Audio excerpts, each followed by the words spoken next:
නමස්කාර වේවා බුදුරුවනට සමදා බුදු හිමි සරණ යමි. නමස්කාර වේවා ධම්රුවනට සමදා සදහම් සරණ යමි. නමස්කාර වේවා සංඝරුවනට සමදා මහා සංඝ සරණ යමි. නමස්කාර වේවා තුනුරුවනට සමදා තිසරණ සරණ යමි.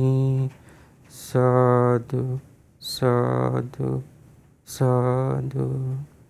මාගේ ගුරු දේවෝත්තම කල්යාණ මිත්‍ර පින්වත් ලොකු ස්වාමීන් වහන්සේට නිදුක් නිරෝගී සුවපත් භාවයේ සැලසේවා. මාගේ নমස්කාරය වේවා. සාදු සාදු සාදු. ශ්‍රද්ධාවන්ත පින්වත්නි, අද ඉරිදා උදෑසන සීල භාවනා වැඩසටහන සඳහා මේ උතුම් ධර්ම දානය සඳහා දායකත්වයේ දරන්නේ කැනඩාවේ පදිංචි පින්වත් තරංගනී සෙනවිරත්න මහත්මිය විසින්. ඒ මහත්මිය නමින් මිය පරලෝකීය ඒ නම් සඳහන් කළ අයට පින්පෙත් අනුමෝදන් කරන්න, ඒ වගේම සුජීවත්ව සිටින හැම දිනාට සිත ප්‍රාර්ථනා කිරීමේ අදහසින් තමයි අද දවසේ මේ උතුම් ධර්ම දානමය පින ලෝකෙට සිද්ධ කරන්නේ. බුදුරජාණන් වහන්සේ වදාළේ යමක්ද දෙන්නේ ඒ දේ අපිට ලැබෙනවා. ඒක තමයි බුදුරජාණන් වහන්සේගේ ධර්මයේ ස්වභාවය. උන්වහන්සේ වදාළේ කර්මඵල අදාහගන්න ශ්‍රාවකෙක් බුදුරජාණන් වහන්සේගේ ශ්‍රාවකයා. ඒකට යමක්ද අපි දෙන්නේ ඒ දේ අපිට ලැබෙනවා. උතුම් දේ දුන්නොත් උතුම් දේ ලැබෙනවා. බාල දේ දුන්නොත් බාල දෙයමයි ලැබෙන්නේ. එහෙනම් අපිට සාක්ෂියක් තියෙනවා මේ ජීවිතේ. ඔබට සාක්ෂියක්. දැන් මේ පින්වතිය මව්බිමෙන් බොහෝ දුර බැහැර හිටියත් ලෝකෙට උතුම් දේ දෙනවා. මේක විපාකේ තමයි. උතුම් දේ ලබනවා මේ සසරේදී.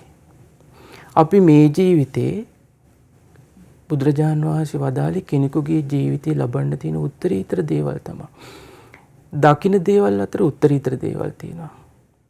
අපි නොයෙකුත් රට රාජ්‍යවල ගිහිල්ලා බොහෝ දේවල් බලන්න පෙළඹුණාට ඒ හැම දෙයක් මේ දැකීම මාත්‍රයෙන්ම බැලීම මාත්‍රයෙන්ම අවසන් වෙලා යනවා. සමහරවිට මතකේවත් නැහැ. ගිහිල්ලා ෆොටෝ ගන්නවා, නොයෙකුත් දේවල් කරනවා. නමුත් ඒ ෆොටෝ ඒ දවසට විතරක් සීමා වෙනවා සමහරවිට. සමහරවිට බලන්නවත් වෙලාවක් නැහැ. දැකීම මාත්‍රයකින්ම අවසන් වෙලා යනවා. සසර කලකිරීම පිණිස ඒවා හේතු වෙන්නේ. වෙහෙසක් විතරක් ජීවිතේට ඇති වෙනවා. ඊළඟට බුදුරජාණන් වහන්සේ වදාලා අහන දේවල් තියෙනවා. මිනිස්සු නොයේකුත් දේවල් මේ ජීවිතේ අහනවා. මේක ඇහුවොත් හොඳයි, අර ඇහුවොත් හොඳයි කියලා හිත නොයේක් දේවල් අහනවා අපි. නමුත් ඒ අහන දේවල් එහි මාත්‍රයකින්ම අවසන් වෙලා යනවා. ජීවිතයේ අවබෝධයක් පිණිස ඒ කිසිවක් හේතු වෙන්නේ නැහැ.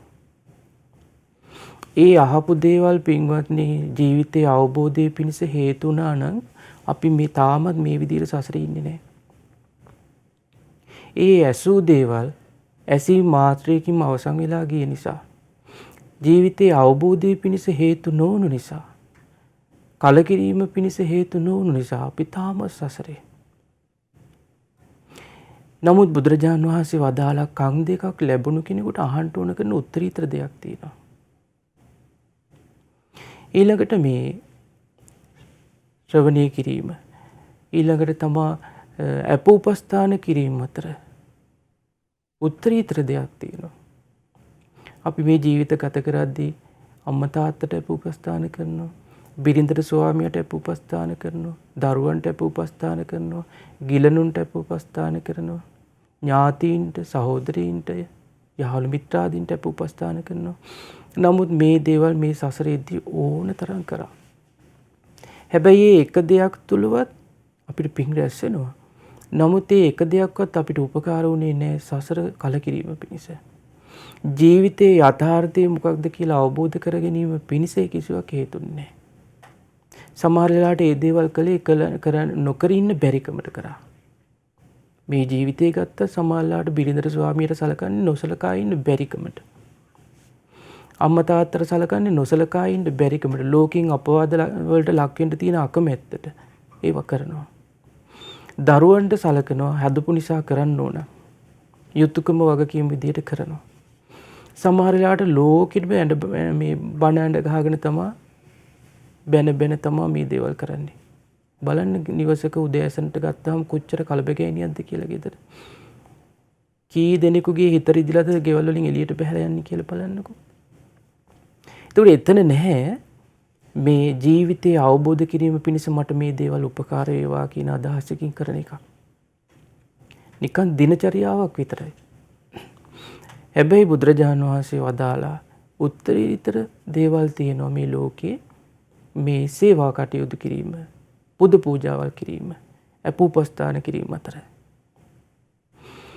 බුදුරජාණන් වහන්සේ වදාලා දැකීම අතර අග්‍රයි. බුදුරජාණන් වහන්සේ හෝ ශ්‍රාවකෙන් දැකිට යන එක. දැන් ඔබ හිතන්න මේක ඔබේ ජීවිතයට ලැබිලා නැද්ද කියලා.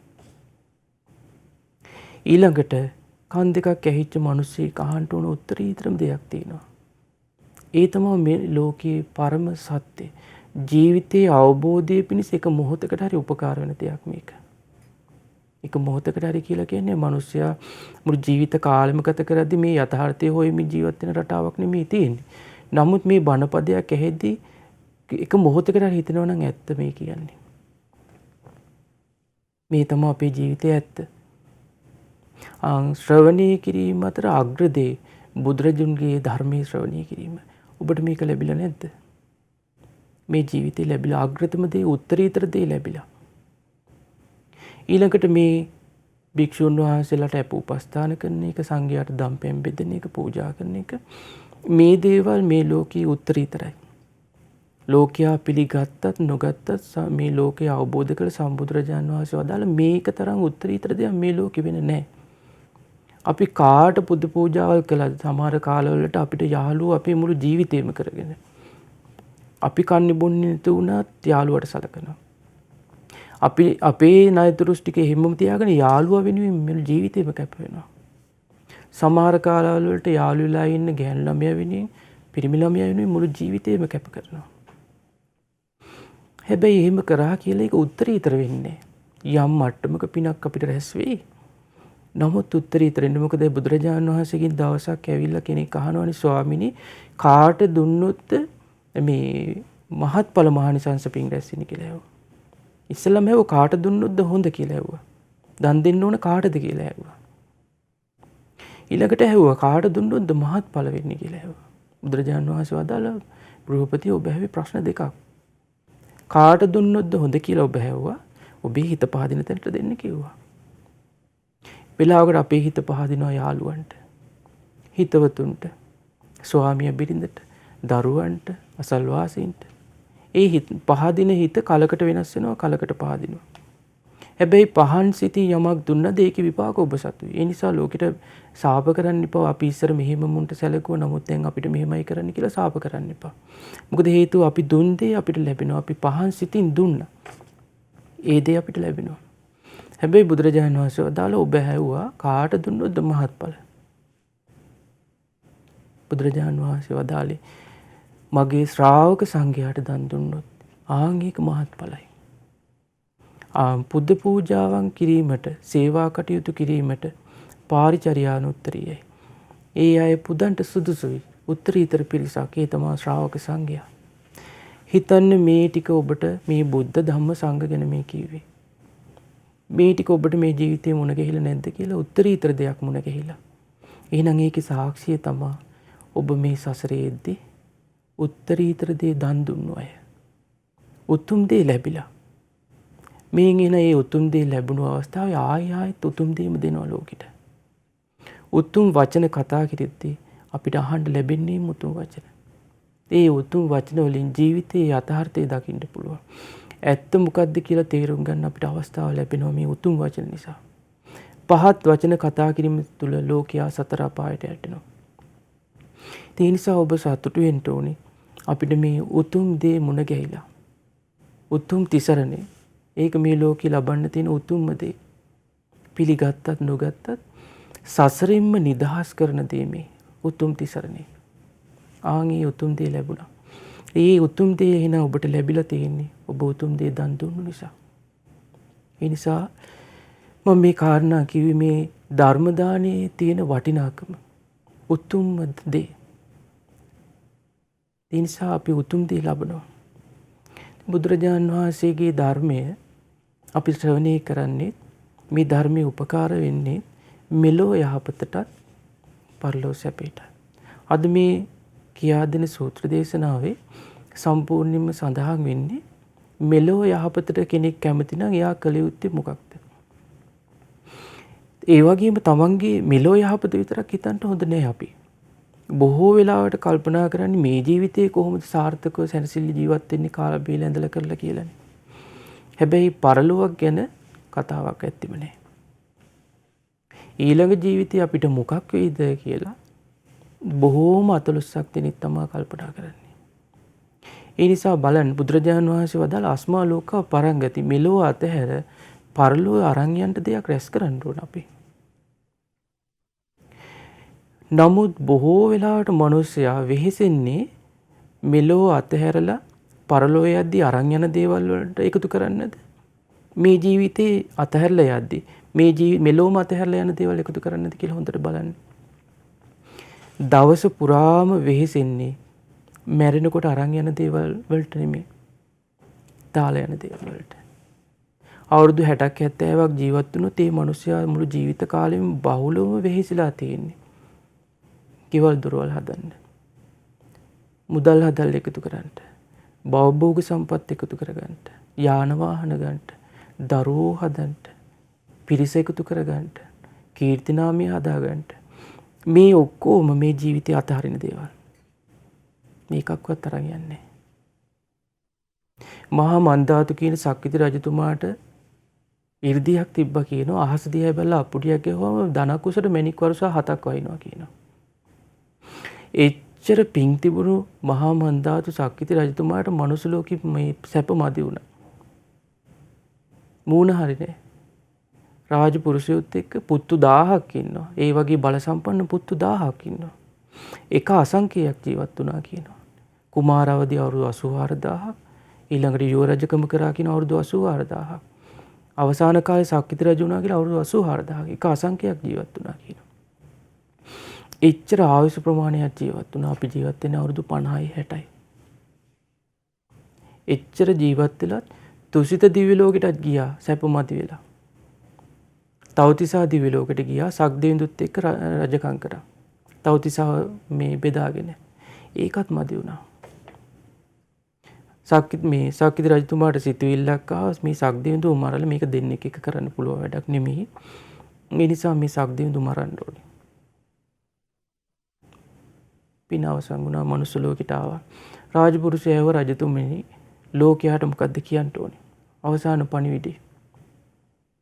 කියා බල සක්විති රජතුමා මහා මන්දාතු කියන සක්විති රජතුමා මරණයටපත් උනේ මේ කාමයන්ගෙන් තෘප්තිමත් නොවීමයි. සැනසීමකටපත් නොවීමයි. සෑහීමකටපත් නොවීමයි කියනවා. අපි විඳින සැප මේ සක්විති රජ කෙනෙක්ගේ සැපයත් එක්ක ගන්නකොට ධර්මයේ සඳහන් මහා සොච්චන් සැපයක් කියනවා. දිව්‍ය ලෝකේ සැපත් එක්ක ගන්නකොට සක්විති රජතුමා විඳින සැප මහා සොච්චන් සැපක් කියනවා. සක්විති රජතුමා කියලා කියන්නේ සතර මහා දේවයන් වලට අධිපතිව රජකම් කරන කෙනෙක්. උතුරු කුරු දේවයින පූර්ව විදේ අපර ගෝයානේ ජම්බුද්වීපයේ කියන මේ සතර මහා දේවයන් වලට අධිපතිව රජකම් කරනවා 이르දි තියෙනවා. දැන් අපේ දුටුගැමුණු රජතුමාටත් 이르දි තිබ්බනේ. ඒ වගේ බල සම්පන්න 이르දි තියෙනවා මේ සක්විති රජතුමාට. බුදු කෙනෙකුගේ ශරීරයේ පිහිටන දෙතිස් මහා පුරුෂ ලක්ෂණම සක්විති රජතුමාට තියෙනවා. එච්චර රූප සම්පත්තියෙන් අනුවන සක්විති රජතුමා එච්චර භවභෝග සම්පත් තිබුණු මාණික රත්න 7කින් ආරෝඪ වෙච්ච සක්විති රජතුමාත් මරණයටපත් වෙන්නේ කාමයන්ගෙන් සෑහීමකටපත් නොවීමයි. ඒ ඔක්කොම මනුස්ස ලෝකේ දාලා ගියා. අරන් යන්න දෙයක් රැස් කරේ නැහැ. බුදුරජාණන් වහන්සේ වදාළ ධර්මයට අනුව ලෝකයා වැඩිපුරම වෙහෙසෙන්නේ මෙලෝ අතහැරලා යන දේවල් වලට. අද දවස ගත්තොත් ඔබ හොඳට බලන්න. ඔබේ අද දවස වෙහෙසෙන්නේ මෙලෝ අතහැරලා යන දේවල් වලටද පරලෝ අරන් යන දේවල් වලටද කියලා. හැබැයි මේ පින්වතිය අද දවසේ පරලෝවට අරන් යන දෙයක් රැස් කරනවා. මේ ධර්ම දානය කරන පින්වතු මේ ජීවිතය අතහැරලා යද්දී ඒ අය සසරට අරන් යන දෙයක් රැස් කරනවා. ඒ නිසායි බුදුරජාණන් වහන්සේ වදාළේ මේ ජරා මරණ වලින් ගිනි ගන්න ජීවිතේ මනාවකට බැහැර කරපු යමක් ඇත්ත. ඒක තමයි කියන දානය. දානය කිව්වම ආහාර පාන විතරක් නෙමෙයි. මේ කියන ධර්ම දානයත් දානයටයි තියෙන්නේ. උත්තරීතර දානයක් මේක. ඒ නිසා බුදුරජාණන් වහන්සේ වදාළ අස්මා ලෝක පරංගති මෙලොව අතහැරලා පරලෝ යද්දී අපි පිළිගන්නේ මේ පින විසින් කියනවා. ඔන්න අපි කලින් ජීවිතේ මිය ගිහිල්ලා මේ ජීවිතේට එනකොට අපිට මේ ධර්මයේ මුණ ගැහිලා. ඒ පිනක් විසින්. බුදුරජාණන් වහන්සේ වදාලා මේ නියපොත්තට ගත්තු පස්පිට වගේ මේ බලන්න ධර්මයේ අහන්න ලැබෙන එක සංඝයා දකින්න ලැබෙන මේ සංඝ ඇසුරේ ඉන්න ලැබෙන එක මේක කොන්නතරම් පිනක්ද කියලා බලන්න මේ කාරණාව කියවද්දි හිතුනේ අපි කොච්චර පින් කරලා තියෙනවද. නමුත් මේ පිනෙන් කීයෙන් කී දෙනාද පින්වත්නි ප්‍රයෝජන ගන්න. ඒකනේ ආනන්ද ස්වාමීන් වහන්සේ කියන්නේ මේ නිදානයක් උඩ ඉඳන් ඉන්න අන්ධයෙක් වගේ කියනවා. ධර්මයේ කියනවා. නමුත් ධර්මයේ Tamanට ගලපන්නේ. නිදානයක් උඩ ඉඳගෙන ඉන්න අන්ධයෙක් වගේ. අන්ධයාට නිදානින් වැඩක් නැහැ. තෙල් පහන් අත්තරාගෙන ඉන්න අන්ධයෝ වගේ කියලා කියනවා. නිදානයක් උඩ ඉඳගෙන ඉන්න හිඟන්නෙක් වගේ කියනවා. හිඟන්නට නිදානයක් උඩ ඉඳන් ඉන්නවා කියලා දන්නේ. ඒ වගේ තමයි අන්ධේ තෙල් පහන් දරාගෙන ඉන්න අන්ධෙක් අනුන්ට රූප දකින්න මෙන්න පහන දැල්වනවා Tamanට රූප පේන්නේ. ඒ වගේ ධර්මයේ කියනවා. නමුත් ධර්මයේ සම්බන්ධ කරගන්නේ නැහැ ජීවිතේට. අනුගමනය කරන්නේ. බුදුරජාණන් වහන්සේ වදාලා නියපොත්තට ගත්තු පස්පිට වගේ සුළු ප්‍රමාණයක් කියනවා. මනුස්ස ලෝකයෙන් චුත වෙන මිනිස්සු නැවත මනුස්ස ලෝකෙ උපදින්නේ. මහ පොළොව වගේ පිරිසක් සතර පහ යනවා කියනවා. නියපොත්තට ගත්තු පස්පිට වගේ සුළු ප්‍රමාණයක් දෙවියන් අතරින් චුත වෙන දෙවිවරු නැවත දිව්‍ය ලෝකෙ උපදින්නේ කියනවා. මහ පොළොව වගේ පිරිසක් සතර පහ යනවා. ඒ වගේ උන්වහන්සේ වදාලා මහණෙනි නියපොත්තට ගත්තු පස්පිට වගේ සුළු ප්‍රමාණයක් කියනවා. බුදුරජාණන් වහන්සේලා ආර්ය සංඝයා සැරිසරා යන භූමිය වල උපදින්නේ. මහ පොළොව වගේ පිරිසක් උපදින්නේ මේ ප්‍රත්‍යන්තර දේශවල කියනවා. දැන් හිතන්න ලංකාවේ ජනගහනයයි ලෝක ජනගහනයයි එක ගන්නකොට කොච්චරද කියලා. එතකොට මේක සාමාන්‍ය මොලෙන් සසඳා බැලුවොත් එහෙම මේ කතාව කොච්චර සත්‍යද කියලා තේරෙනවා. ලෝක ජනගහනයත් එක්ක ගන්නකොටම ලංකාවේ ජනගහනය ඉතා පොඩි ප්‍රමාණයක්. ඒකිනුත් බලන්න තිසරණ සරණ ගිහිල්ලා ඉන්නේ අවංකවම අවබෝධයෙන්ම තෙරුවන් සරණ ගිහිල්ලා ඉන්නේ කීයෙන් කී දෙනාද කියලා. බෞද්ධයි කියපු පළියට සියල්ලෝම තිසරණ සරණ ගිහිල්ලා නැහැනේ. මහ පොළොව වගේ පිරිසක් උපදින්නේ ප්‍රත්‍යන්තර දේශවල බුදුවරු උපදින්නේ නැති රහතන් වහන්සේලා සැරිසරා වඩින්නේ නැති භූමිය වල කියනවා. ඔබට හිතෙන්න පුළුවන් නෑ දැන් පිට රටවල හාමුදුරුවෝ ඉන්නෝනේ කියලා. හැබැයි මතක තියාගන්න ඒ ස්වාමීන් වහන්සේලා වැඩලා ඉන්නේ සුද්දන්ට බණ කියන්න නෙමෙයි. ඒ පිනත් ලැබුණේ ඒ සංඝයා වැඩි මේ සිංහල කියන ජාතියේ පින. ඒ සිංහල ජාතිය යම් දේශයකට යනවද ඒ පින අරගෙන යනවා. මොකද්ද? සංඝයාගේ ඇසුර ලබන්න ඕන කරන පින අරන් යන්නේ. ඒ පින නිසා තමයි සුදු ජාතිකයෝ පවා මේ සිවුරු පොරවගත්තු අය දකින්න ලැබෙන්නේ. ඒ අයටත් බුදුරජාණන් වහන්සේ වදාලා ඒ ප්‍රත්‍යන්තර දේශවල නූපදින්ටත් ආර්ය සංඝයා සැරිසරා යන භූමිවල උපදින්නටත් හේතුවක් තියෙනවා කියනවා. ඒ හේතු නිසා කියනවා මේ උපදින්නේ. ඒ හේතුව තමයි මහණෙනි මේ සසරේදී ආර්ය සත්‍ය දැකලා තියෙනවා කියනවා මේ අය. ආර්ය සත්‍ය අවබෝධ කරලා නැහැ. දැකලා තියෙනවා. දැන් සුදු ලෝකෙට ඉපදීම, ලෙඩවීම, වයසට යෑම දුකක් කිව්වට ඒගොල්ලෝ පිළිගන්නේ නැහැ. අවුරුදු 90ක් ගියත් ඒගොල්ලෝ සැලකන්නේ තරුණයි කියලා. ඊළඟට වයසට යනවා කියන එක ඒගොල්ලෝ දුකක් කියලා සලකන්නේ. ඒ හැමතිස්සෙම රූපලාවන්‍යකාරවල ජීවිතය ගත කරනවා. රූපේ සරසමින් වෙහෙසෙනවා. ඒ නිසා යාළට ඒක දැනෙන්නේ. එහෙම කල්පනාවක් හැකියාවක් ඒගොල්ලන්ට නැහැ. අල්ප පිරිසක් ඉන්නවා ඒ අතර. අල්ප දෙනෙක් ඉන්නවා ජීවිතේ යථාර්ථය හොයන්න උනා කියන අය. අඩුතරමේ පන්සිල් පද 5වත් රකින්න ඒගොල්ලන්ට අමාරුයි. රකින්න ඉන්නවා. අමාරුයි බහුතරයකට අමාරුයි. නමුත් මේ සිංහල කියන රටේ උපදින මේ සිංහල ජාතිය මේ තිසරණ සරණ ගිය ජාතිය මේ අයට මේ තිසරණේ මුණ ගැහුනේ මේ සසරේ යෙද්දී ආර්ය සත්‍ය දැකලා තියෙනවා මේ ඉපදීම මහා දුකක් කියලා මේක දැකලා තියෙනවා කියනවා. ලෙඩවීම දුකක්. වයසට යෑම දුකක්. කොච්චර ධර්මය ඇහුනේ නැති වුණත් මේ ටික දුකක් කියන එක මේ සිංහල කියන ජාතිය හිතට එනවා. මේක මේ සසරේ කරපු පිනකේ තමයි මෙන්න මේ චතුරාර්ය සත්‍ය පිළිබඳව චතුරාර්ය සත්‍ය දැකලා තියෙනවා කියනවා මේ සසරේ මේගොල්ලෝ. ඒ නිසා තමා කියනවා බුද්ධ ආදී උතුමන් උපදින ඊළඟට මේ ආර්ය සංඝයා සැරිසරා යන භූමිවල උපදින්නේ ඒ නිසායි කියනවා. දැන් මේ සිංහල දේශය කියලා කියන්නේ ආර්ය සංඝයා සැරිසරා වැඩි භූමියක්. ඊළඟට බුද්ධ ආදී උතුමන් එක බුදුරජාණන් වහන්සේ නමක් නෙමෙයි. සතර බුදුරජාණන් වහන්සේලා වැඩියා. ඒ හැම බුදුරජාණන් වහන්සේ නමක්ම දැක්ක මේ සම්බුද්ධ ශාසනය පවතින්නේ කොහෙද? තමන් වහන්සේගේ ඇවෑමේ ශ්‍රාවකයන්ගේ ඇවෑමේ මේ ශාසනය පවතින්නේ කොහෙද? ඒ හැම බෞද්ධ නේත්‍රයකටම යොමු වුණේ එකම එක දේශයයි. මේ ලෝකෙ කොච්චර දියුණුවේ කිව්වත් අනිත් කිසි රටක් මේ උන්වහන්සේලාගේ නේත්‍රයට යොමු වුණේ නැහැ. බුදු කෙනෙකුගේ ඇසින් දිව්‍ය නේත්‍රයට දැක්ක එකම දේශය, එකම ජාතිය මේ සිංහල ජාතිය. ඒකයි මේ වගේ භූමි වලට ගරහන්න හොඳ නැහැ. ඒ වගේ උතුම් භූමි වලට ගැරහැව්වොත් වෙන්නේ ඒ වගේ උතුම් භූමි වල උපදින්න තියෙන සංස්කාරය නැතිලා යනවා. මේ වගේ රටවල වල ඉපදිනවට වඩා හොඳයි සුදු රටක උපදිනවා කියලා අපි අය කියනවා. හැබැයි ඒ කියන්නේ යා සංස්කාරයක් සකස් කරනවා මේ වගේ උතුම් භූමි වල ඉපදින්න එපා කියලා. භූමියේ දෝෂයක් නෙමෙයි තියෙන්නේ. පාලකීන්ගේ දෝෂයක්. නිසා පාලකීන්ගේ දොස් නිසා කවදාවත් උතුම් භූමි වලට කරවන්න හොඳ නැහැ. දෙව්ලොව බඹලොව නැති තරම් ධාතුන් වහන්සේලා සංඛ්‍යාවක් බුදු කෙනෙකුගේ වැඩ ඉන්න එකම දේශය, එකම දීපේ තමයි මේ සිංහල දීපය.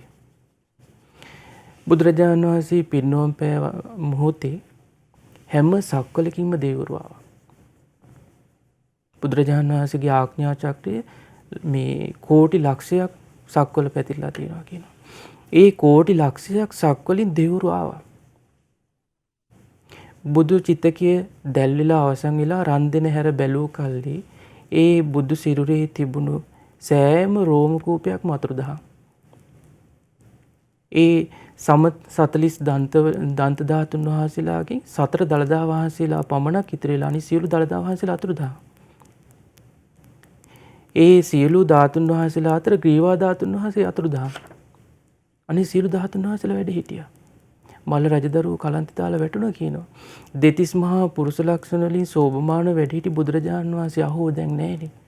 ධාතුන් වහන්සේලා පමණක් බැබලි තියෙනවා. කොඳ මල් පැහැයෙන්, රන්වන් පැහැයෙන් බැබලි තියෙනවා බුදුරජාණන් වහන්සේගේ ධාතුන් වහන්සේලා විතරයි. රන් දෙන හැර බැලූ කල්ලි මල්ල රජදරුවෝ මේ ක්ලාන්තව වැටුණා කියනවා. ඒ බුදු සිරුර දැන් නැහැ කියලා. හඬා වැළපුණා කියනවා. ඒ මේ කෝටි ලක්ෂයක් සක්වලින් ආපු සෑම දෙවි කෙනෙක්ම අර බුදුරජාණන් වහන්සේගේ සිරුරේ දැවෙන්න කලින් ඒ සිරුරෙන් ඒ සියලු රෝම ගස ඉවත් කරගත්තා කියනවා. රෝම ධාතුන් වහන්සේලා අරගෙන හැම සක්වලකටම එක ධාතුන් වහන්සේ නම බැකින් අරන් ගියා කියනවා. හැම සක්වලෙම බුදුරජාණන් වහන්සේගේ ධාතුන් වහන්සේලා වැඩ ඉන්නවා වන්දනා කරනවා අදටත්. එකම මනුස්ස රත්නයේ මුළු සක්වලක්ම වඳින. ඒ හැම සක්වලකම තියෙන්නේ එක ධාතුන් වහන්සේ නමයි. මුළු සක්වලටම එක ධාතුන් වහන්සේ නමයි. හැබැයි අපේ මේ සිංහල දීපයට ද්‍රෝණයක් සර්වඥ ධාතුන් වහන්සේලා. බුදුරජාණන් වහන්සේගේ විශාලතම මේ ධාතුන් වහන්සේ ලලාට ධාතුන් වහන්සේ. ඊළඟට බුදුරජාණන් වහන්සේගේ බුදු චිතකයේ දැල් වෙද්දී සරබූ කියන මහරහතන් වහන්සේ, සාරිපුත්ත මහරහතන් වහන්සේගේ ශිෂ්‍ය වහන්සේ. උන්වහන්සේ 이르දීන් දැවෙන චිතකයට අත දැම්ම කියනවා. මේ 이르දී බලයෙන් අතක් මවල දැවෙන චිතකයට අත දැම්ම කියනවා. දාලා දැවෙන්න කලින් ග්‍රීවා ධාතුන් වහන්සේ අතට ගත්තා කියනවා. ඒකයි චිත්තකේ ඇරලා බලනකොට රන්දින හැර බැලූ කල්ලි ඒ ග්‍රීවා ධාතුන් වහන්සේ මේ විද්‍යමාන උනේ නැහැ. ඒ ග්‍රීවා ධාතුන් වහන්සේ ලබාගත්තේ ඇයි? ඒ ලබාගත් සැනින් දහසක් රහතන් වහන්සේලාත් එක්ක ලංකාවේ මහියංගන සෑය භූමියට ආවා. ඒ වෙනකොට බුදුරජාණන් වහන්සේගේ ජීවමාන කේශ ධාතුන් වහන්සේලා නිල්වන් මාණික්ක රත්නයකින් වහලා තිබුණේ. සුමන සම්මන් දේව රජු සෑය හදලා. සරබූ මහරහතන් වහන්සේ නිල් වර්ණ මේ මාණික්ක රත්නයේ උඩ බුදුරජාණන් වහන්සේගේ ග්‍රීවා ධාතුන් වහන්සේ 80000ක් ධර්මස්කන්ධය ස්පර්ශ කළ ග්‍රීවා ධාතුන් වහන්සේ තැන්පත් කළා. ශනියෙන් සෑය ගොඩ නැගුවා. ඒ ශනියෙන් ආපහු කපිලවස්තුට වැඩියා කුසිනාරාවට. එතකොටත් චිතකයේ දැවෙනවා. මෙවන් භූමියක් ලෝකෙක වෙන කොහෙද පින්වත්නි තියෙන්නේ? කොහෙවත් නැහැ. ඒ නිසා මේ වගේ භූමි වලට අපි පිට රටවල් වලට ගියාට කමන්නේ, මේ භූමි වලට ගරහන්න හොඳ නැහැ. ඔබ අහලා ඇති අම්බපාලිය ගැන. අම්බපාලිය මේ ජීවිතයේ අවසාන ජීවිතයේ උපන්නේ අම්බ වනයේක ඕපපාතික. අම්මික් තාත්තෙක් නැතුව ඔටෝ පහළ වුණා. එහෙම උනේ එක ජීවිතයක මව් කුසේ උපදින එකට ගැරහෙව්වා. ලේ පිරිච්ච අසූචි පිරිච්ච දරුවෙක් බිහි වෙනවා දැකලා ඒ මව් කුසට ගැරහෙව්වා. අප්‍රියාට පිළිකුල් කරා මව් කුස. ආන්ගේ පාපෙට කියනවා, ඒ සංස්කාරය තමයි කියනවා එයාට මව් කුසක උපදින්න හම්බෙන්නේ නැහැ. ඒ නිසා මේ කාරණා කිව්වේ අපිට මේ සතුටු වෙන්න. මොකද එතකොට කල්පනා කරන්න ඔබ ඉන්නේ නියපොත්තට අයිති පස්කොඩේද මහ පොළොවේද කියලා බලන්න. අපි ඉන්නේ බුදුරජාණන් වහන්සේ වදාළේ නියසිලට ගත්තු පස්පිඩ වගේ ප්‍රමාණයක් තමයි ආර්ය සංඝයා සැරිසරා යන භූමියල උපදින්නේ. ආන්ගේ සංඝයා සැරිසරා යන භූමියල ඔන්න අපි උපන්න. එහෙනම් අපි සතුටු වෙන්න පුළුවන්. අපි මේ ලෝකෙ මහා පින්වන්ත අය. විශාල පිනක් තියෙනවා. හැබැයි ඒකෙන් උදන් ගන්නන්න දෙයක් නෑ. ඒ පිනෙන් ප්‍රයෝජන ගන්න ඕන. නැත්තම් වෙන්නේ අර නිදානයක් උඩ ඉඳගෙන ඉන්න අන්ධයෝ වගේ තමයි. හිඟන්නෝ වගේ අපි. අනුන්ට තෙල් පහන් දරාගෙන ඉන්න අය රූප දකින්න. අපි රූප බලන්නේ. ඒ නිසා මේ තියෙන වටිනාකම හඳුනා ගත්තොත් ඒකින් අපිට බොහෝ පින්පල රැස් කර ගන්න පුළුවන්. මොකද බුදුරජාණන් වහන්සේගේ ශ්‍රාවකයෝ දෙව්ලොවත් ඉන්නවා. බඹලොවත් ඉන්නවා. අනාගාමී ශ්‍රාවකයෝ, සෝතාපන්න ශ්‍රාවකයෝ, සකදාගාමී ශ්‍රාවකයෝ දෙව්ලොව බඹලොව ඉන්නවා. හැබැයි රහතන් වහන්සේ හිටියේ කොහෙද? මහ පොළොවේ. මේ මහ පෘථිවියේ හිටියේ. ඒ රහතුන්ට වඳින්න දෙවිවරු මනුස්ස ලෝකෙට ආවේ. ඒ අපරාජිත මුනි රජාණන් වහන්සේ අපරාජිත සංඝයා දකින්න දෙවිවරු මනුස්ස ලෝකෙට ආවා. නමෝ තේ පුරිසාජඤ්ඤ නමෝ තේ පුරිසුත දුර ඉඳන් වඳිනවා කියනවා. নমස්කාර වේවා පුරුෂෝත්තමයන්ණි ඔබ වහන්සේට. ආජානීය පුරුෂයාණනි ඔබ වහන්සේට নমස්කාර වේවා. දුර ඉඳන් වඳින්නේ කියනවා. දෙවිවරු. බුදුරජාණන් වහන්සේගේ ශ්‍රාවකයෝ දෙව්ලොවත් ඉන්නවා පින්වත්නි, බඹලොවත් ඉන්නවා. උපසම්පදා භික්ෂුව කොහෙද ඉන්නේ? මේ මහ පොළොවේ. වෙන කොහෙවත් නැහැ. බුදුරජාණන් වහන්සේගේ ශ්‍රාවකයෝ දෙව්ලොවත් ඉන්නවා, බඹලොවත් ඉන්නවා. හැබැයි මේ සිවුරු පොරවගත්තු අය කොහෙද ඉන්නේ? මේ මහ පෘථිවියේ. වෙන කොහෙවත් නැහැ. ඒ නිසා දෙව්වරු පවා වඳින සංඝයා වන්දනා කරනවා දෙව්වරු පවා. බුදුරජාණන් වහන්සේ වන්දනා කරනවා දෙව්වරු පවා. දෙව්වරු බුදුරජාණන් වහන්සේට සංඝයාට වඳිද්දී මිනිස්සුયો දෙව්වරුන්ට වඳිනවා. උත්තරීතර පිරිස මනුස්ස ලෝකේ ඉන්නකොට මේ ඇහැටවත් නොපෙනෙන පිරිසකට මිනිස්සුયો වඳිනවා. නිධානේ හඳුනගෙන නැති නිසා. ආන්ගේ නිධානි මනාකොට හඳුනා ගත්තොත් ජීවිතේට බොහෝ යහපත ඇති කරගන්න. ඒ නිධානයෙන් තමයි මෙලෝ යහපත හදලා දෙන්නේ. ඒ නිධානයට පුළුවන් පරලෝ සැපේ හදලා දෙන්නත්. ඒ නිසා මෙලෝ යහපත ගැන වගේම ඔබ පරලෝ සැපේ පරලෝ යහපත ගැනත් හිතන්න ඕන. බුදුරජාන් වහන්සේගෙන් දවසක් කෙනෙක් ඇහුවා අස්මා ලෝකා පරන් ලෝකං කතම් පෙච්චන සෝචති. මෙලොව අතහැරලා පරලෝ යද්දී කොහොමද ශෝක නොකර ඉන්නේ කියලා ඇහුවා.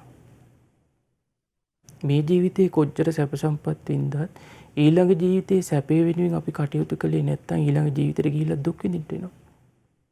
දුකසේ ඉන්න වෙනවා. අපි මේ මොහොතේ මේ ජීවිතේ යම් කෙනෙක් දුක් විඳිනවද? සාක්ෂියක්. කලින් ජීවිතේ ශෝක නොකර ඉන්න ඕනා කරන දේවල් රැස් කරලා නැහැ. ඒ නිසා තමයි මේ දුක් කරදර විඳ විඳ රැකියා කරනවා.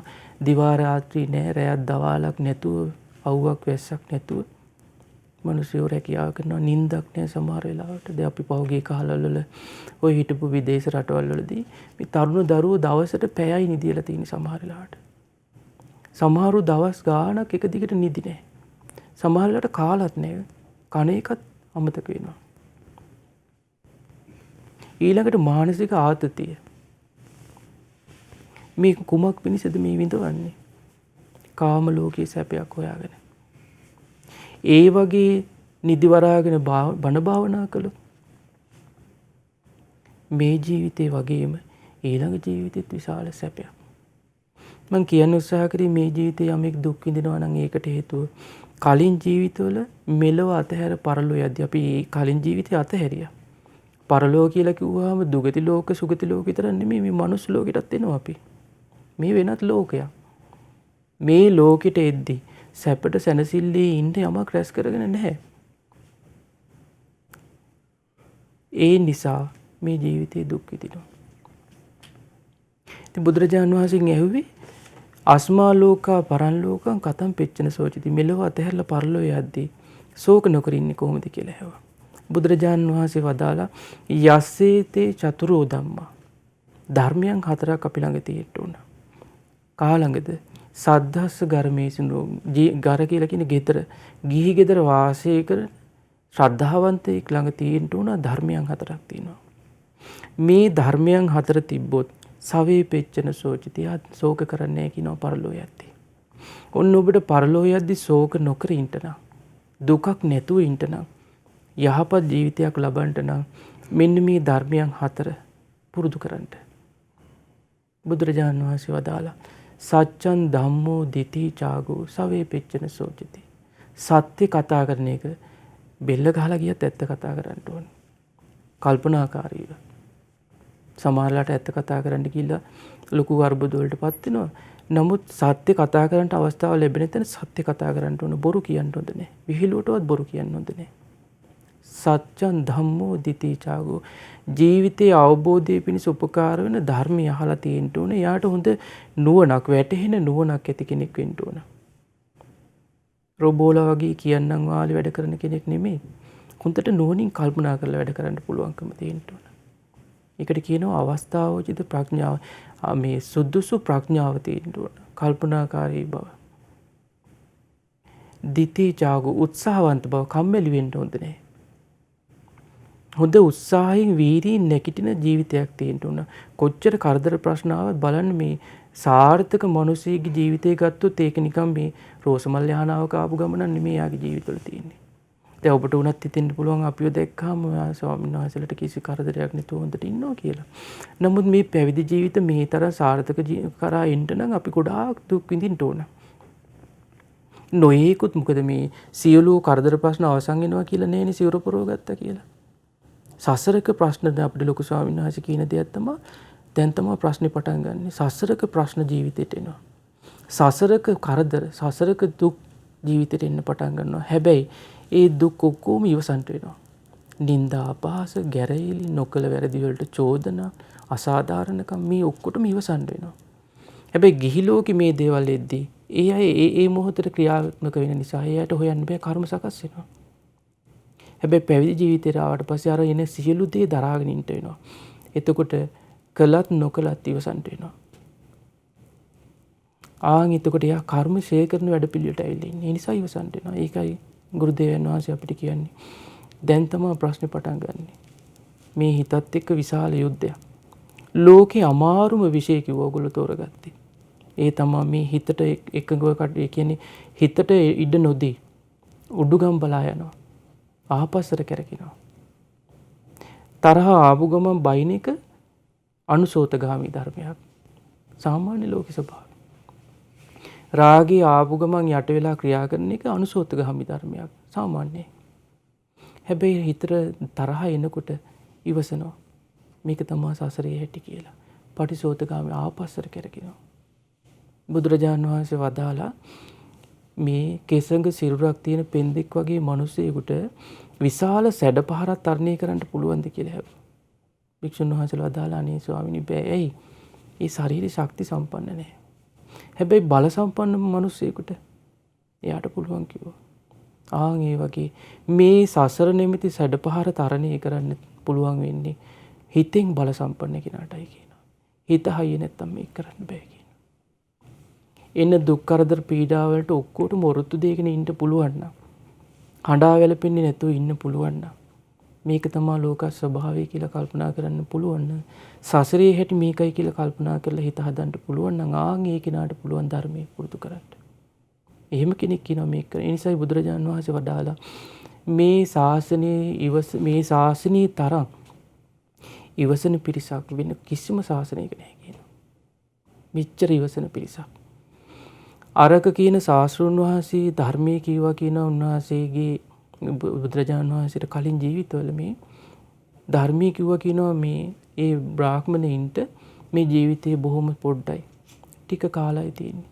බහු දුක්ඛෝ බහු උපායාසෝ කත්තබ්බං කුසලං උපන් කෙනෙකුට නත්ති ජාතස් සමරණ උපන් කෙනෙකුට මේ නොමරී සිටීමක් නෑ. ඒ නිසා පින් කරන්න බඹසරේ හැසිරෙන්න කුසල් වඩන්න කිව්වා කියනවා.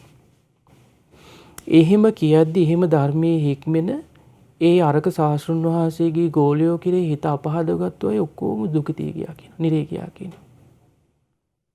හිත පහදවගත්තු අය සුගතිය ගියා කියනවා. මහණෙනි අරක ශාස්ත්‍රඥ වහන්සේ ධර්මයේ කිව්වේ ධ්‍යාන උපදවාගෙන බඹලෝ යන්න කියනවා. නමුත් මම ධර්මයේ කියන්නේ තථාගතයන් වහන්සේ ධර්මයේ කියන්නේ සසරින් නිදහස් වෙන්න කියනවා. එහෙම සසරින් නිදහස් වෙන ධර්මයක් පුරුදු කරන ශ්‍රාවකයෝ මගේ ශ්‍රාවකයෝ කෙරෙහි යමෙක් හිත අපහදවා ගත්තොත්, නිന്ദා අපහාස කළොත්, විවේචනය කළොත් එයා කොහෙද යන්නේ කියලා අහනවා. ඒකෙදි වදාලා මේ තරම් ඉවසන පිරිසක් වෙන කිසිම ශාසනයක නැහැ කියනවා. ඒ නිසා බුදුරජාණන් වහන්සේගේ ශ්‍රාවකේ බුදුරජාණන් වහන්සේ වදාලා ප්‍රඥාවන්ත කෙනා හැඬු කඳුලින් හරි මේක කරනවා කියනවා. අඬා හරි මේක කරනවා නම් එයා ශ්‍රේෂ්ඨයි කියනවා. අඬා හරි කරන්නේ පින්වත්නි මෙලෝ අතහැරලා පරලෝ යනකොට අරන් යන දෙයක්. මේ සසරින් නිදහස් වෙන්න දෙයක් ඒ පුරුදු කරන්නේ.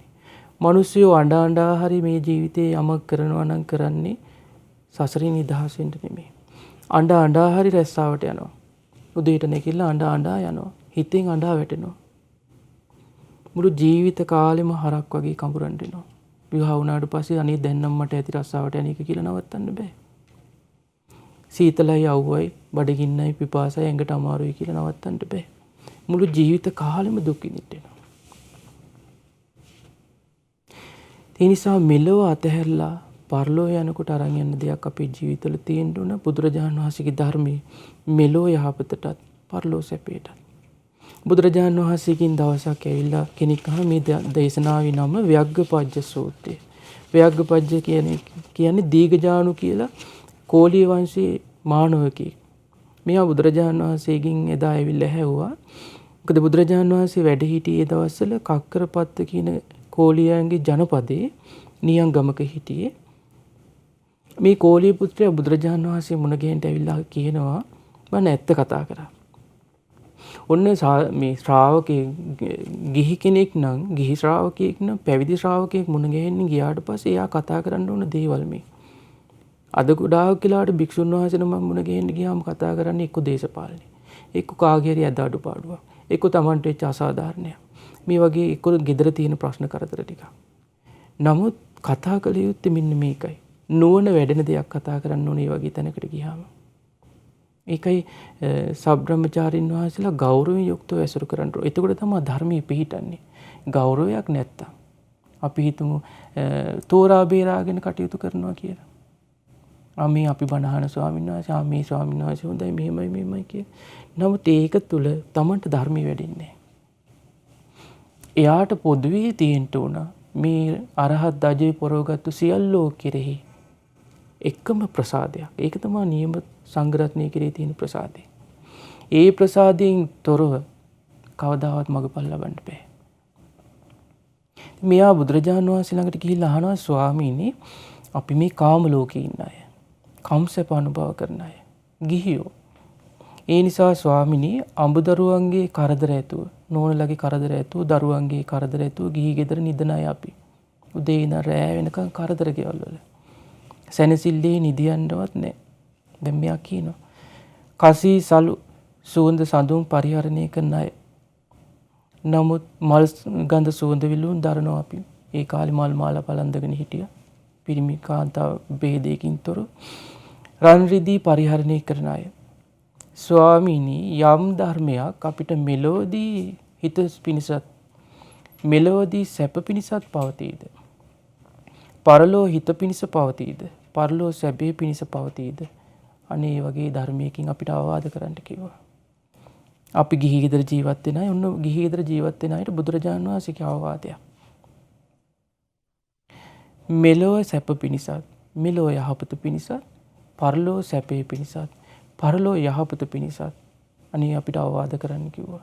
අපිට ගොඩාක් ධර්මයේ හැසිරෙන්න වෙලාවල් නෑ. අපි ගිහි අය ගොඩාක් කරදර දුක්ඛම් කටු මැද්දේ ජීවත් වෙන අය. මේ සමහර අයගේ ජීවිත කතන්දර අපිට කියද්දි අපිට හිතෙනවා අම්මෝ අපි මේ ජීවිතවල අතහැරපු එකමයි හොඳ. එකක් ඉවරෙද්දී එකක්. මේ ප්‍රශ්න ඉවරුණු ගමන් අනේ හොඳයි දැන් මගේ ප්‍රශ්න ඉවරයි ගිහිල්ලා සිල් සමාදන් වෙලා බණක් අහගෙන සැනසෙල්ලේ ඉන්න පුළුවන් කියලා හිතනවා. මෙන්න නොහිතූ වෙලාවක තවත් ප්‍රශ්නයක්. එකකින් ගැලවෙන්න හදද්දී තව එක ගැලිලා. ඒ වගේ ගිහි ලෝකයේ තියෙන දුක් කරදර පීඩා නම් පින්වත්නි කවදාවත් ඉවර වෙන ඒවා නෙමෙයි. ඒවා ඉවර වෙන ඒවා නෙමෙයි. ඒවා ඉවර වෙනකන් හිටියොත් ඔබ ධර්මයේ හැසිරෙන්න ඔබ දන්නේම නැතුව මේ ජීවිතිනු සමුගන්න වෙනවා. ඒ නිසා මේ දුක් කරදර පීඩා පසක තැබේවා. Taman දක්ෂ වෙන්න ඕන ධර්මයේ පුරුදු කරන්න, ධර්මයේ අහන්න, ධර්මයේ හැසිරෙන්න. මෙයා ඇවිල්ලා හැවි මේ දීඝජානු තරුණයා ඇවිල්ලා හැවි ස්වාමිනී අපි ගිහි ගෙවල් වල නොයේ දුක් කරදර පීඩා මැද්දේ ඉන්නේ. අනේ ඒ නිසා ස්වාමිනී අපිට මෙලෝ යහපතට යමක් කියන්න.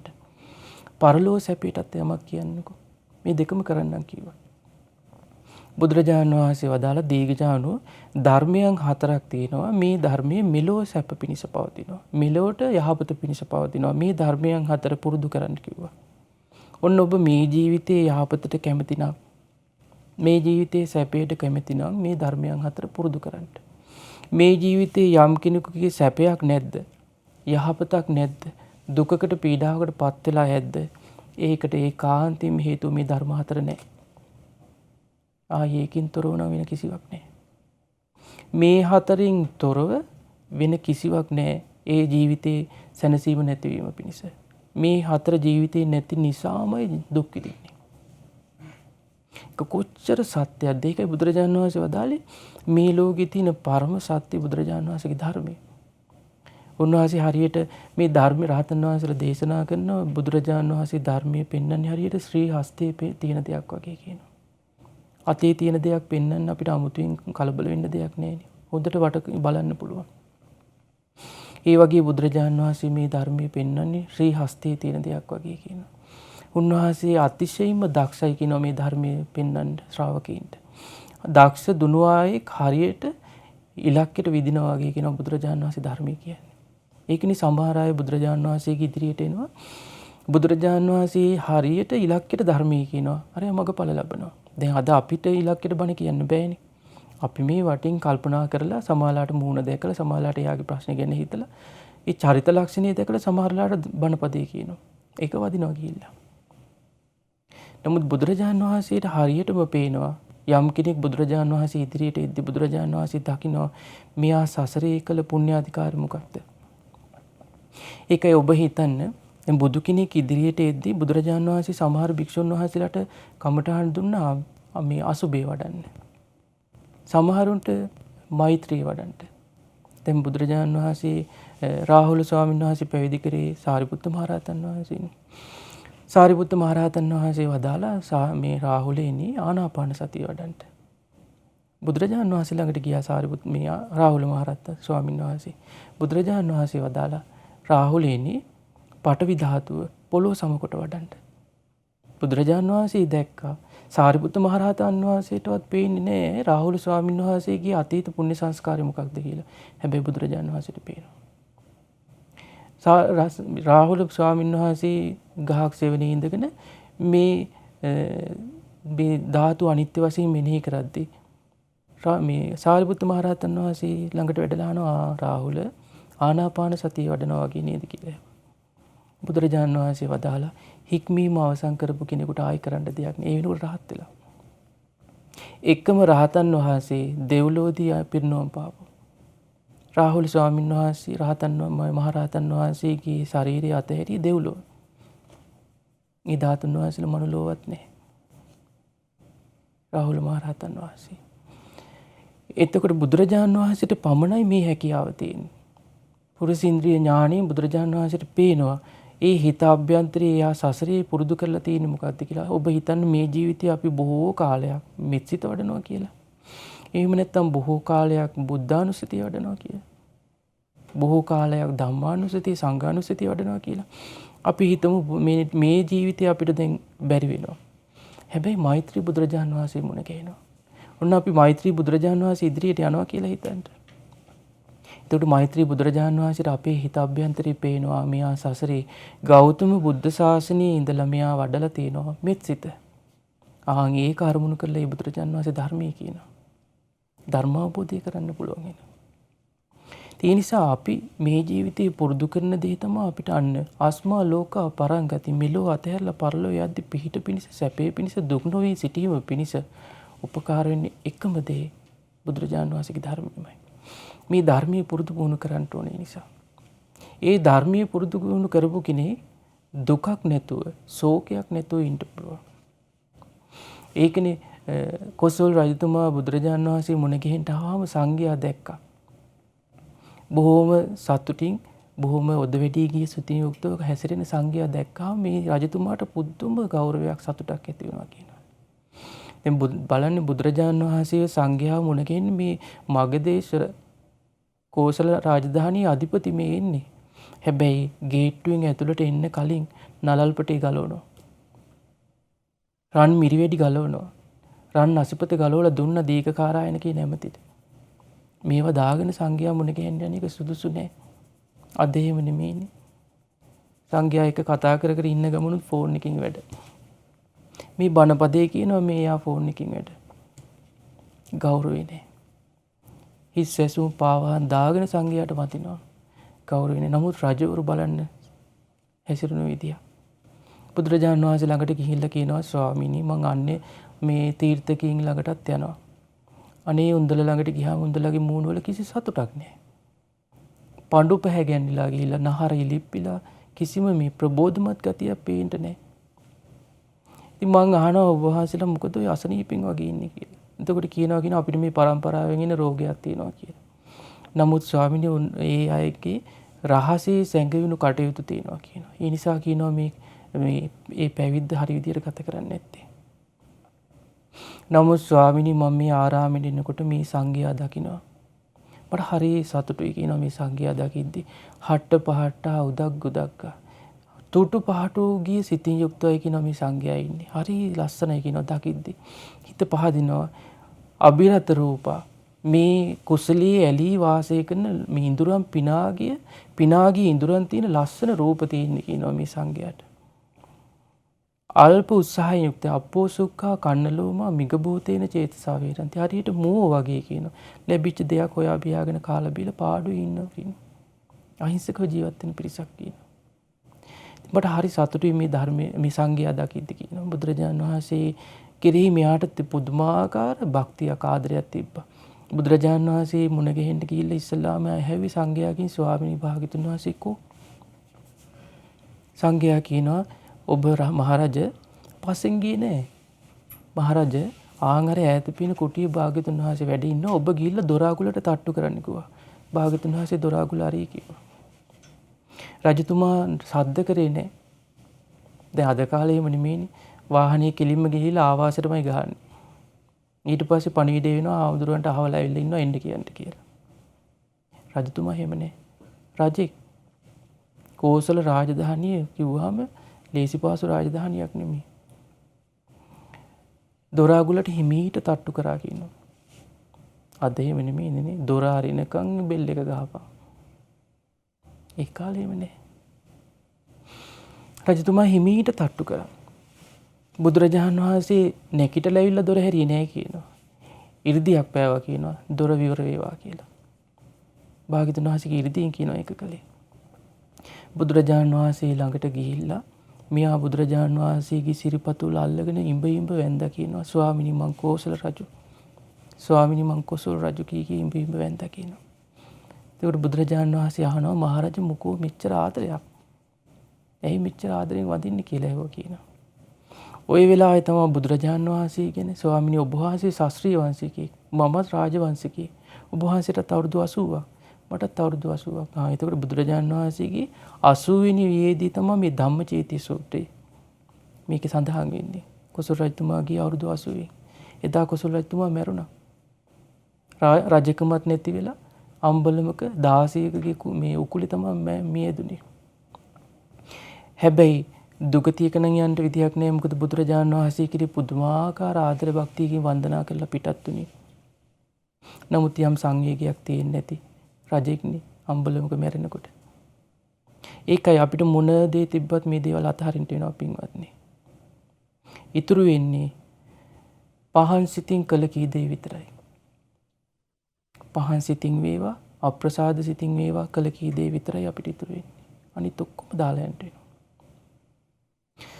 මේ දීඝජාන බුදුරජාණන් වහන්සේගෙන් ගිහින් ඇහැව්වා ස්වාමිනී මෙලෝ යහපතට පරලෝ සැපයට දෙයක් කියන්න. බුදුරජාණන් වහන්සේ වදාලා මෙන්න මේ සම්පදා මෙන්න මේ සම්පත්තියෙන් ඔබේ ජීවිතය හදාගන්න. මොනවාද?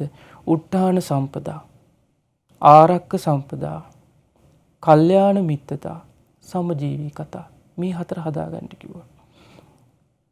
බුදුරජාණන් වහන්සේ විස්තර කරා මොකද්ද මේ නැගී සිටීමේ වීරිය උත්තාන සම්පදා කියලා කියන්නේ. ව්‍යග්ගපජ්ජේනි දීඝජානු ගිහි ගෙදර වාසය කරන කුල පුත්‍රයෙක් නම් එයා ජීවිතේ ගෙවනවා නම් ගොවිතැනින් වෙන්න පුළුවන් කරන මොකක් හරි රස්සාවක් වෙන්න පුළුවන්. හැබැයි ඒ කරන රස්සාව අවංක සිතින් කරන්න ඕන. ඊළඟට තමයි එයා ඒ පිළිබඳව දක්ෂ වෙන්න ඕන. ඒ කරන වැඩේ ගැන දක්ෂ වෙන්න ඕන. කම්මැලි වෙන්න හොඳ නැහැ. වෙලාවට රස්සාවට එන්න ඕන. හොරට අස්සන් ගහන්න හොඳ නැහැ. ඒ හැම එකම මේ පින්පව් රැස් වෙනවනේ. ඇයි අවංක සේවයේ විපාක තියෙනවා. ඊළඟට ක්‍රමානුකූලව කරනවා. අතනින් මේ චුට්ටයි මෙතනින් චුට්ටයි නැතුව හරියට පිළිවෙලට එයාගේ දවස එයා මැනේජ් කරගන්න ඕනේ. පිළිවෙලකට කරන්න ඕන උපාය විමර්ශනයේ යුක්ත වෙන්න ඕන කියන ඒ කුල පුත්‍රයා.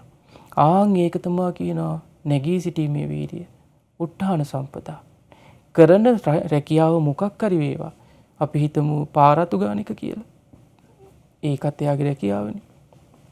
හැබැයි ඒකත් කිසි පිළිවෙලක් නැතුව අක්‍රමවත් හිතට සතුටක් නැතුව කළොත් එහෙම.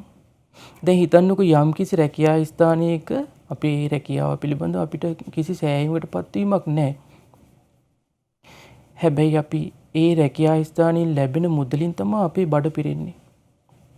එතකොට මේ රැකියාව කරන ගමන් එතනටම දොස් නගනගානම් කරන්නේ එතන හිත පිහිටනවාද කියලා හිතන්නකෝ.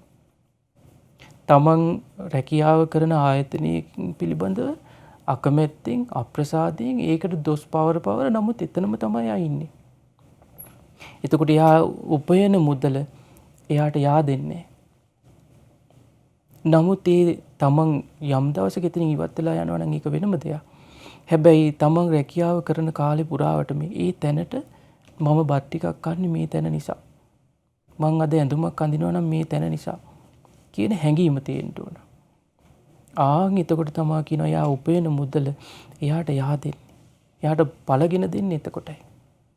නැත්තම් අර හම්බ කරන තැනට සාප කර නම් ඒක කරන්නේ එයාට yaadෙන්නේ නැහැ. මේ ඒ නිසා ඒ රැකියාව කරද්දී මේ මෙලොව යහපත කැමති යම් කුල පුත්‍රයෙක් ඇද්ද? මෙලොව සැපේ කැමති යම් කුල පුත්‍රයෙක් ඇද්ද? එයා කරන්න ඕන කියනවා මේ උත්තාන සම්පදා ආදා ගන්න ඕන. කම්මැලි නැතුව රැකියාව කරන්න ඕන. බැන බැන යන්න හොඳ නෑ රස්සාවට. උදේම නැගිටින්න ඕන. පිළිවෙලට ඇඳලා කරලා තමන්ගේ රැකියා ස්ථානයට යන්න ඕන. ගිහිල්ලා අවංකව සේවය කරන්න ඕන. මේක තමයි කියනවා මෙලොව යහපත පිණිස පවතින පළවෙනි ධර්මය. රැකියා ස්ථානවල ගොඩාක් අර්බුද අපේ ජීවිතවල තියෙනවා නම් ඒකට ප්‍රධාන හේතුව මේ ටික නෑ අපේ ජීවිතවල. ඒ නිසා තමයි ප්‍රශ්නේ.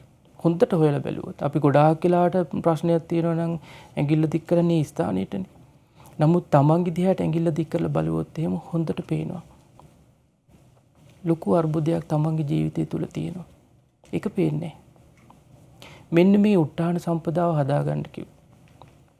දෙවෙනි එක රැකීමේ සම්පදා හේවත් ආරක්ක සම්පදා. මේ ආරක්ක සම්පදාව ජීවිතයේ තියෙන්න ඕනම්. ඒක ආරක්ක සම්පදාව බුදුරජාණන් වහන්සේ විස්තර කරනවා දීඝජානුව කුල පුත්‍රයෙක් නැගී සිටින වීරියෙන් යුතුව අතපය වෙහෙසීමෙන් රැස් කරන ලද දහඩිය මේ හෙළලා රැස් කරපු ධාර්මික යම් දේපලක් ඇද්ද ඒක නිසි විදියට ආරක්ෂා කරගන්න ඕනේ කියනවා. ඈලියාවට යන්න දෙන්න හොඳ නෑ කියන එක ආරක්ෂා කරන්න ඕනේ කියනවා. හොර හතුරු ගන්න නොදී ඊට පස්සේ රජයට අහු වෙන්න නොදී ගින්නට අහු වෙන්න නොදී ජලයට ගහගෙන යන්න නොදී අප්‍රිය අමනාපයට දායාද වෙන්න නොදී ඒක හොඳට ආරක්ෂා කරන්න ඕන කියනවා. ඒ කියන්නේ කුණුකම් කරනවා කියන එක නෙමෙයි පින්වත්නි. පෙරේතකම් කරනවා කියන එක නෙමෙයි. හොඳින් ආරක්ෂා කරන්න ඕන. නිකන් නිර්පරාදී නැති නාස්ති වෙන්න නොදී ආරක්ෂා කරගන්න ඕන. ඔය තමා කියනවා ආරක්ක සම්පදා ජීවිතයේ ඇති කරගත යුතු දෙවෙනි අංගය. තුන්වෙනි එක තමයි බුදුරජාණන් වහන්සේ දේශනා කරනවා කල්යාණ මිත්‍රය කල්යාණ මිත්‍රතා. ඒ කියන්නේ මේ ජීවිතේට කල්යාණ මිත්‍ර ඇසුරක් තියෙන්න ඕන. ඒ කල්යාණ මිත්‍ර ඇසුරින් තමයි ජීවිතය හදාගන්න පුළුවන් වෙන්නේ. අපි කොච්චර හරි හම්බ කරත් ඒක හරියට මැනේජ් කරගන්න බැරි නම් ඒක හරි විදියට යහපත පිණිස යොමු කරගන්න ගොඩාක් උපකාර වෙන්නේ කල්යාණ මිත්‍ර ඇසුරින්.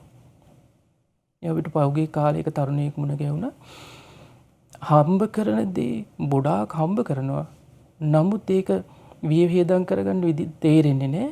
තමන්ගේ වයසට වඩා ණයතුරුස් වැඩි. ඊපස්සේ අහම්බෙන් අපි මුණ ගැහිලා ඇහුවේ අනේ ස්වාමීන් වහන්සේ අපිට මේ මට අවවාදයක් දෙන්න කිව්වා. මොකද්ද? මට මේ වයින් මට අවවාදයක් දෙන්න මගේ අම්මා තාත්තටවත් තේරෙන්නේ නැහැ. ඒ නිසා අනේ මට අවවාදයක් දෙන්න කිව්වා. ඉතින් අපි කිව්වා මේ විදිහට ඔයා කටයුතු කරන්න. මේ හම්බ කරන දේ මේ විදිහට යොමු කරන්න. ඔයාගේ වියදම මේ විදිහට තියාගන්න. ඒ ණයබරින් භාගයක් මාස 4ක් විතර යද්දී අවසන් කරලා දැන් කියනවා ජීවිතේ තුන්වත් අවස්ථාවක ජීවිතේ නැති කරගන්න ගිහින් තිබ්බා මේ ණයතුරුස් වැඩිකමට.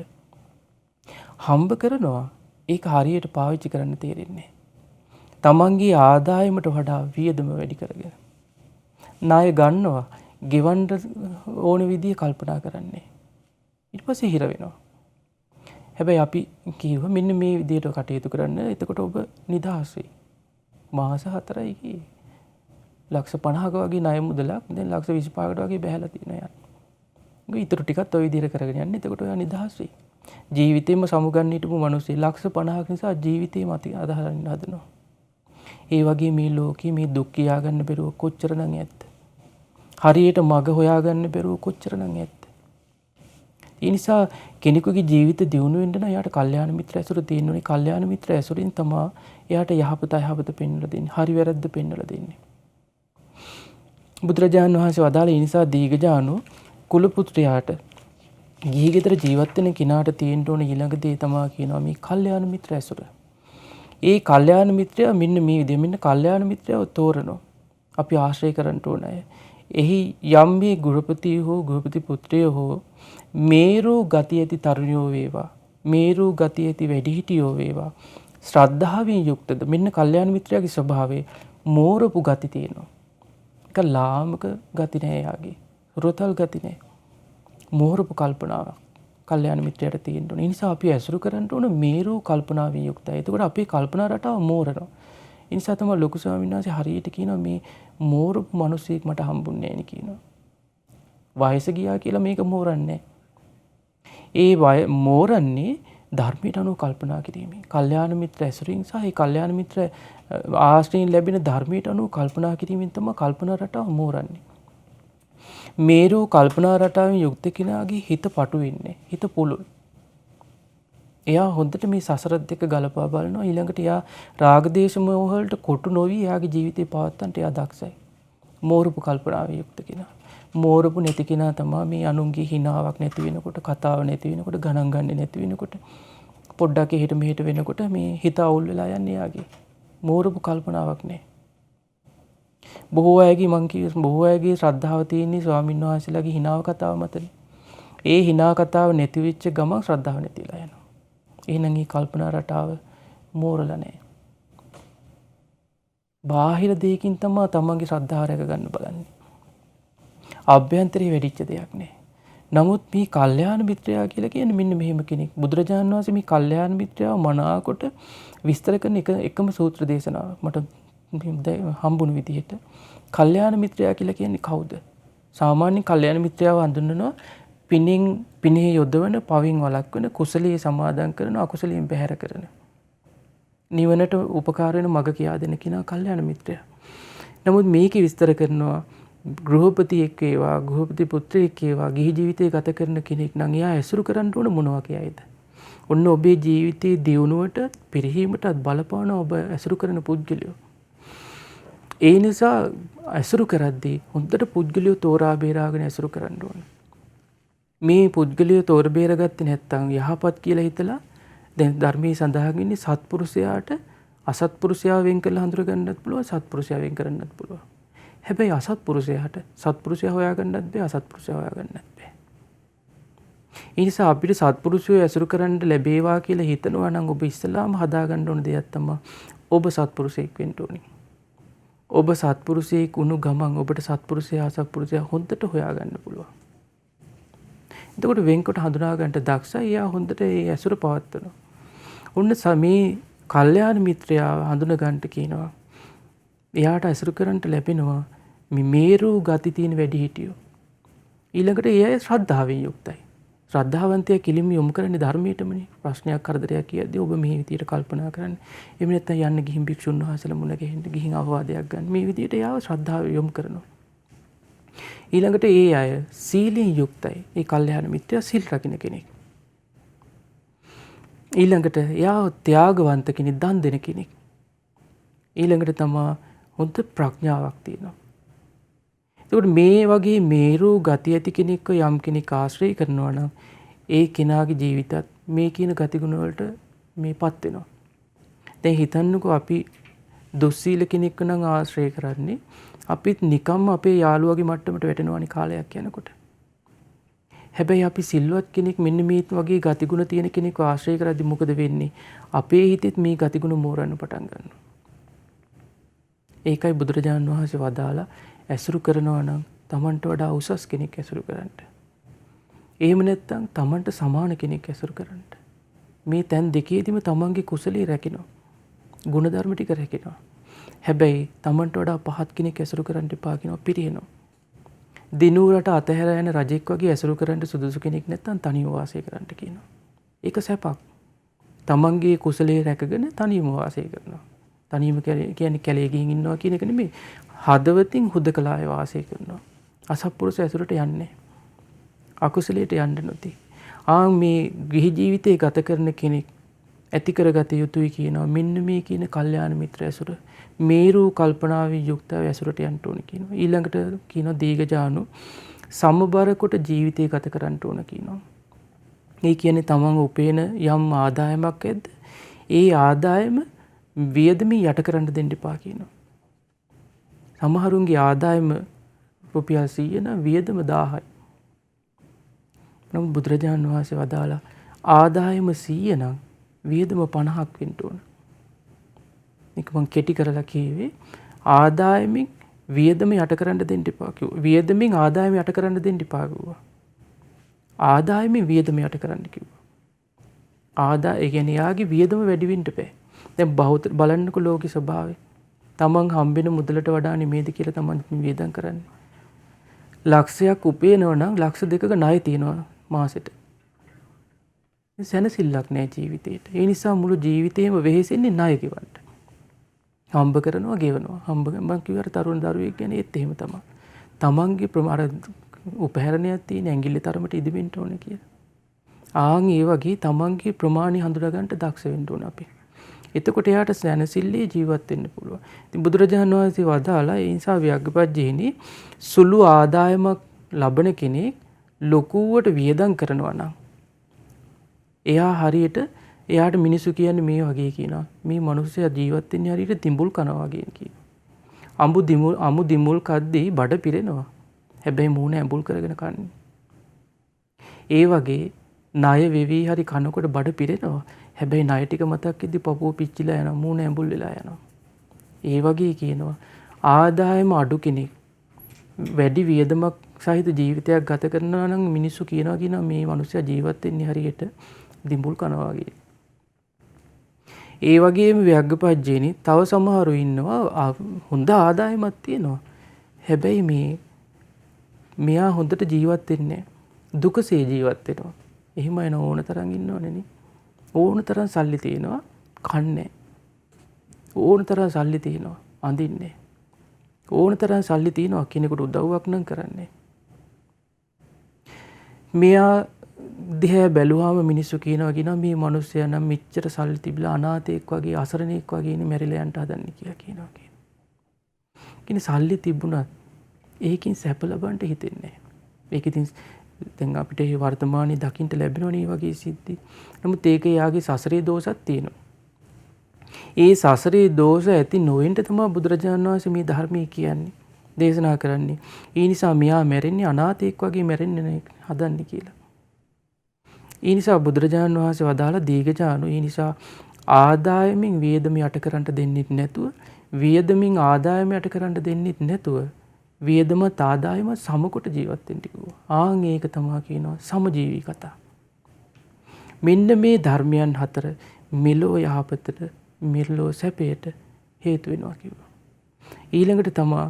ඊළඟට බුදුරජාණන් වහන්සේ වදාලා ව්‍යග්ගපජ්ජේනි මේ උපදවාගත්තු භවභෝග සම්පත් විනාශ වීම පිණිස අපාය මුඛ හතරක් තියෙනවා. මේ හතර සේවනය කරන්න එපා කිව්වා. ඒකක් තමයි ස්ත්‍රී ධූර්ත බව, සුරා ධූර්ත බව, ඒ කියන්නේ ස්ත්‍රීන්ට ලොල් බව.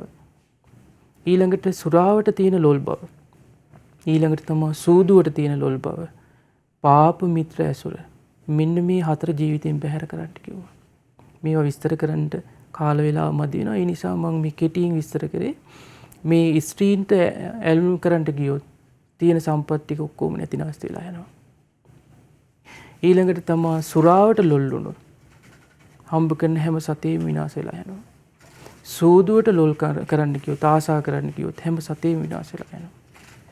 පෞකාර මිත්‍රයෝ ජීවිතේ හිටියොත් ගොඩාක් හම්බ කරන ධනෙ විනාශ වෙලා යනවා. ඒ නිසා මෙන්න මේ හතර ජීවිතෙන් බැහැර කරන්න කිව්වා. ඊළඟට බුදුරජාණන් වහන්සේ වදාලා ජීවිතයේ පරලෝ සැපේ පිණිස උපකාර වෙන ධර්මයන් හතරක් තියෙනවා. ව්‍යග්ගපජ්ජේනි දීඝජානු. ඒ නිසා පුරුදු පුහුණු කරන්න ඔබේ ජීවිතේට ශ්‍රද්ධා සම්පත්තිය. ශ්‍රද්ධාව කියලා කියන්නේ සද්ධාති තථාගතස්ස බෝධි බුදුරජාණන් වහන්සේගේ අවබෝධය කෙරෙහි පැහැදීම හදාගන්න. ඊළඟට සීල සම්පත්තිය. ජීවිතේට සීලය හදාගන්න සිල්වත් වෙන්න. ඊළඟට තමයි ත්‍යාග සම්පත්තිය. බුදුරජාණන් වහන්සේගෙන් අහනවනේ කෙනෙක් යහළුවෝ ලබන්න නම් මිත්‍රෝ ලබන්න නම් කීර්තිනාමය ලබන්න නම් මොකද්ද කරන්න ඕනේ කියලා.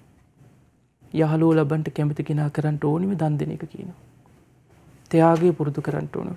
ආන්ගේ ත්‍යාග සම්පත්තිය ජීවිතේට පුරුදු පුහුණු කරන්න කිව්වා. ඊළඟට තමයි ප්‍රඥා සම්පත්තිය.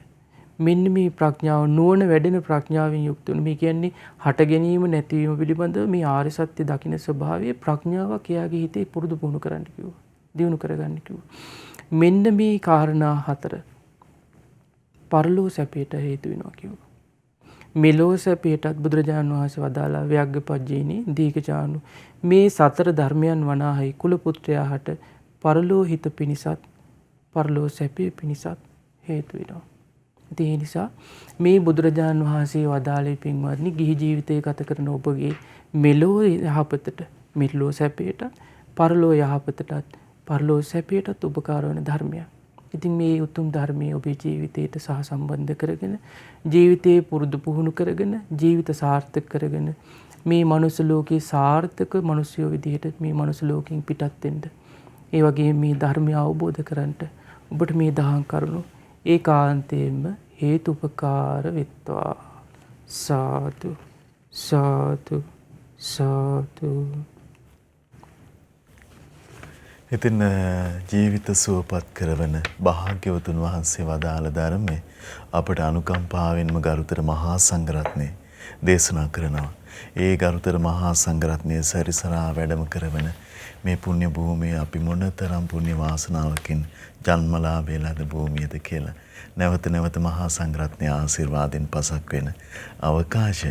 ඉතින් මේ මහාර්ග දායාදය හිතින් දරාගෙන නොකා නොබී මිය ගියත් මොනතරම් වාසනාවන්ත උරුමයක් තුනුරුවන දායාද කරගත්තාද කියලා ඔබේ හදවත ඔබට සාක්ෂි සපයනවා ඇති කියලා අපි විශ්වාස කරනවා. අපි හැමදෙනාම ඒක රාශි වෙලා අපට අනුකම්පා ඇති ගරුතර මහා සංඝරත්නය සමා කොටගෙන වන්දනමාන කරමු. ස්වාමීනි අපගේ নমස්කාරය වේවා. ඉතින් අද සතියන්ත සීල භාවනා වැඩසටහන මේ ධර්ම දේශනාවෙන් පසු අපට අවස්ථාව උදා කරගන්න පුළුවන් භාවනාව පිණිස. ඉතින් සදැහැති දායකත්වයේ දරන්නේ කැනඩාවේ පදිංචි පින්වත් තරංගනීසන විරත්න මහත්මිය විසින්. ඒ පින්වන්ත හැම දෙනාමත් පිනැති ඔබ හැම දෙනාමත් දයාවෙන් කැටුව භාවනාව පිණිස වෙලා උදා කරගන්න මොහොතකට පෙර අපි දැන් මද විරාමයක් පිණිස සම්බන්ධතාව ප්‍රධාන පාලක මැදිරිය වෙත යොමු කරනවා. හැම දිනාටම සම්මා සම්බුදු සරණයි. නමෝ බුද්ධාය. මෙවැනි වටිනා ධර්මදේශනා ශ්‍රවණය කිරීමට ශ්‍රද්ධා ඩේලි YouTube චැනලය සබස්ක්‍රයිබ් කරන්න.